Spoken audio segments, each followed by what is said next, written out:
So about a year or so after we had our first, close enough to call it, a mass shooting at a local Safeway in August of 2022, it was it's obviously a horrific experience wherever it happens, but I think when it happens in your town, it's always shocking, and you think that won't happen here, but it did. And in response to that, a group of folks from our church had been hearing about this organization called Raw Tools that operates out of Philadelphia and Colorado Springs, Colorado. For the last 10 years, they have been hosting gun decommissioning events at their churches.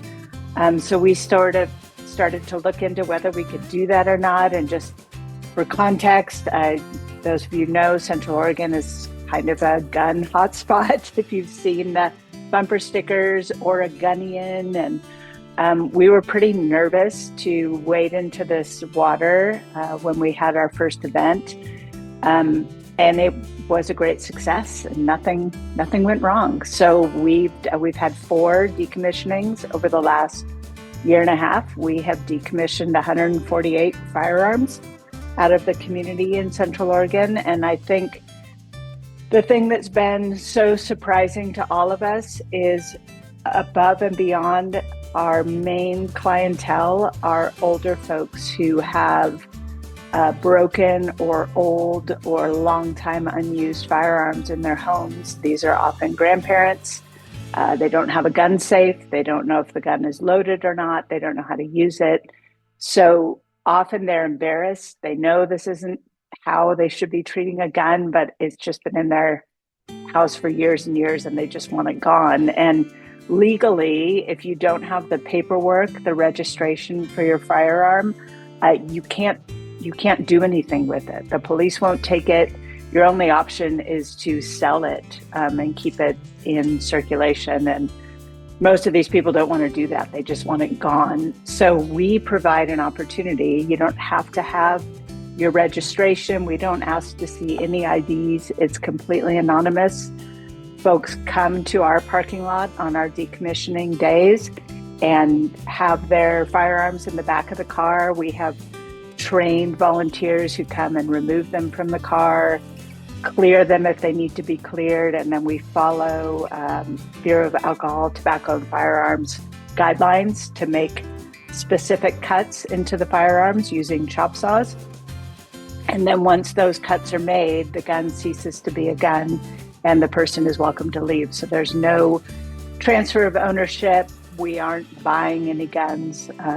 They come into our parking lot as a gun and then they cease. So it's been a pretty amazing experience for all of our volunteers, and to get to witness, again, so often elderly folks who just carry this burden of having this firearm in their house that they often don't know how to use and don't want, and to watch them as we start making those cuts, they just like a weight is off their shoulders. So it's been a great opportunity for us to connect with our community in that way.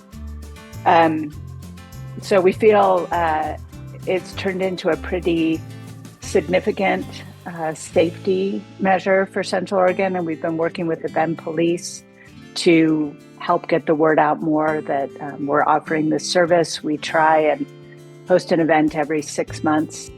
We take all of the metal. We have a blacksmith in our congregation who actually sets up a mobile forge during our event, and he cuts the barrels into segments that can be turned into, a garden spade.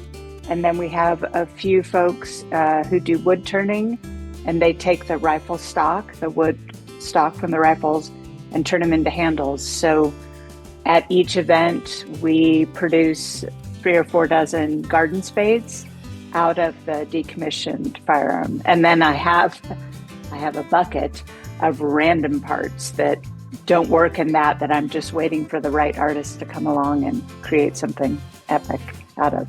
So the big picture is we're taking something that's used for destruction and turning it into something to cultivate growth. We're just a small church community, doing our part to get guns out of homes where kids could be playing around and try and make things a little safer.